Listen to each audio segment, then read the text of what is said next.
What? No, seriously. Jinder Mahal? Oh my god. No, you know what?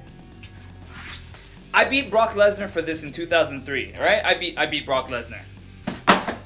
So are WWE completely out of SmackDown heels that they turned to Jinder? Jinder Mahal, the same guy you've had jobbing for weeks and weeks and maybe his whole career. He's been a jobber his whole career. Why is he #1 contender? First and foremost, I'd like to say R.I.P. Rosie. I had a lot of fun watching him in 3 Minute Warning with the late Umaga. 3 Minute Warning, apart from Rico, rest in peace. Okay, so let's do Randy Orton versus Jinder Mahal for the fuck of it, shall we? Big things could come out of this for Jinder Mahal, but they need to plan this right. WWE, come on, don't fuck this up. Initially, you need to take those two Bollywood boys and stick them in the stable. Jinder needs to take those guys and use them to grow like Randy Orton did back in the day with Legacy. Yeah, I know, like, Cody Rhodes had his dad, Dusty Rhodes, and Ted DiBiase had his dad, Ted DiBiase. Super creative, by the way. Just book it right, and you'll do it. But please steer far, far away from the Indian stereotype. Look, SmackDown lacks a lot of top heels, so making Jinder one I think is a good idea. What Jinder needs to do is take those two guys, form a stable, form a team, and then use this opportunity versus Randy Orton for the title to elevate himself. He shouldn't win it. He shouldn't win the belt, but he should elevate himself using this match, and then maybe when the New Day return, they can face them. But nobody's gonna care about Jinder and his Bollywood boys unless Jinder has made a name for himself. So do it well, WWE. We're banking on it. Now, I love the Revival. They're a fantastic team. They're doing such a good job on Raw the last 2 weeks. Unfortunately, Dash Wilder got injured, but they will be returning after 8 weeks, apparently. Enzo and Cass have completely ruined their rhythm.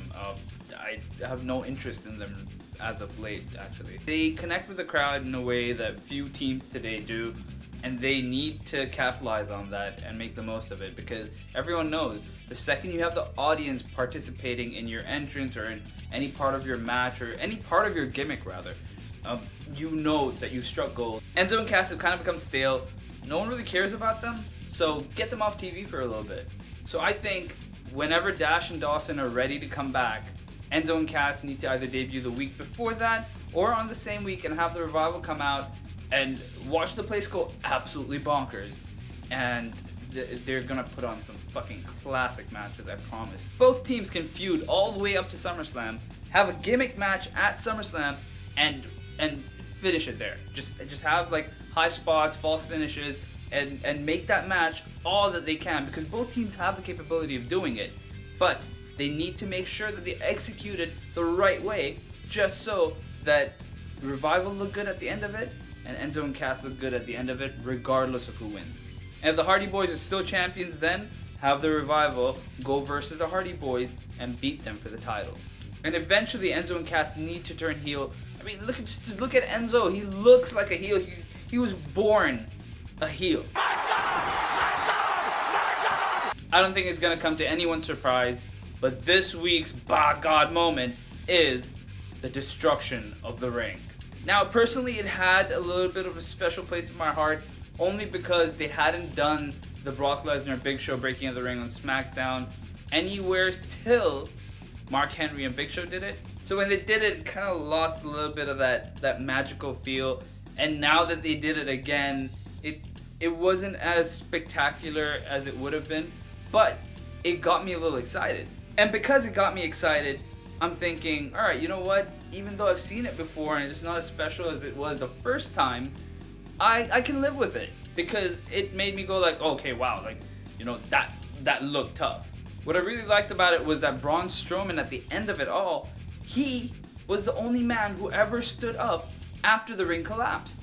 Now that, in my opinion, makes Braun Strowman look really good, and I hope that they stick to it and keep this up for Braun Strowman, because this guy is a plethora of talent. Number 3, The Undertaker versus Randy Orton at WrestleMania 21. Man, this was such a good match, and it was the first time I ever thought that, holy shit, I think the streak could actually end. Undertaker, obviously the master that he is, kept the match going at such a high pace, and Randy Orton managed to keep it up, and he was doing the whole legend killer shtick back then, and I was on the verge of believing that Randy Orton will end the legend of The Undertaker. And the fact that they managed to make me feel that way is good enough to make that my number 3. Next up is Brock Lesnar versus The Undertaker, Hell in a Cell, No Mercy. So this match really made me commend Brock Lesnar. The match was full of gruesome spots, some beautiful wrestling, and it told the story so meticulously. Everyone was busted open at some point. I mean, the referee had blood, Paul Heyman had blood, Brock, Undertaker.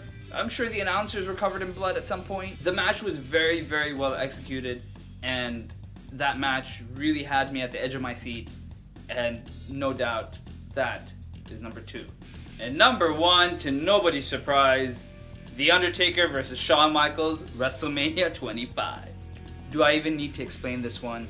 I'll tell you a little personal story. So when I was watching this match, there were 3 wrestling fans and 3 non-wrestling fans. Now the 3 wrestling fans were rooting for Shawn Michaels because, you know, you want to watch something that's great, you want to watch the streak end. We're waiting for that, and we're all huge Shawn Michaels fans. And the non-wrestling fans knew of The Undertaker. They said, alright, you know, well, Undertaker, oh yeah, I remember watching him as a kid. So they were rooting for him. And bell to bell, everyone was screaming non-stop. It was either the Undertaker side that was going crazy or the Shawn Michaels side that was going crazy. And just to think that 2 men working a match at WrestleMania are making people at home just jump and scream and cheer and cry and so many emotions, that tells you so much about how these guys put on a great, maybe the best match of all time. This week's power ranking list trails with not 1, not 2, but 3 ladies. This week, I think Natalya, Carmella, and maybe James Ellsworth, no, Tamina, formed a new team. So now that they have this new team, it kind of tickles my wrestling bone and says, you know what, this might be interesting. Number 9 is the Big Show. So even though Big Show lost, earlier in the night, he smashed Braun Strowman into a wall, and that made him look really good. He didn't look too weak, I guess, but I guess that's why he's number 9. Number 8 is the phenomenal one, AJ Styles. AJ has dropped quite a bit now, unfortunately, because, I mean, he won a count-out victory. Number 7 are Gallows and Anderson, the Club. Yeah, they pulled the win, and I liked the finish of the match. It was a weird move, but keeps you interested, you know? So they get number 7. Number 6 are the Shining Stars. Well, obviously, they beat American Alpha, who are the ex-tag team champions. Number 5 is Samoa Joe, because, I mean, he beat the ex-US champion. Number 4 is Braun Strowman. Braun Strowman beat the Big Show, destroyed a ring. I mean, there you go. Number 3 is Jinder Mahal. He's the new number 1 contender for SmackDown's WWE Championship, and, well, he beat 5 other guys. The list tops it off with 2 women, and number 2 is Charlotte. Charlotte beat the women's champion. In my books, she should be the champion, but she beat the women's champion to become number 1 contender, and number 1 is Alexa Bliss. Now, I'm a little smitten with Alexa Bliss only because, well, I met her. Yes. Oh, that was a good time. But also, she beat Sasha Banks, Nia Jax, and Mickie James in a crazy match. And the way Alexa Bliss won, just perfect. This week's trivia question is, during the tag team marriage of Billy and Chuck, who officiated that ceremony? So last week's answer is, WrestleMania 20, John Cena beat the Big Show for the US title, and WrestleMania 21, John Cena beat JBL for the WWE Championship. And this week, our winners were Atef Baksa, Hassan Hussein Jr., and Michael Nicholas II. So make sure you follow their Twitter handles right there, and make sure you follow my Twitter and Instagram handles, which is up there. So that's it from me for this week. I will be doing more videos. I'm coming up with some new content and some new stuff that I feel like you might like. If you like this stuff, if you know people who like it, please share this with them, and I'll continue making more, and I'll try and keep you as entertained as possible. So that's it for me for this week. I hope you have a great one, and until the next time, Kayfabe Jobber,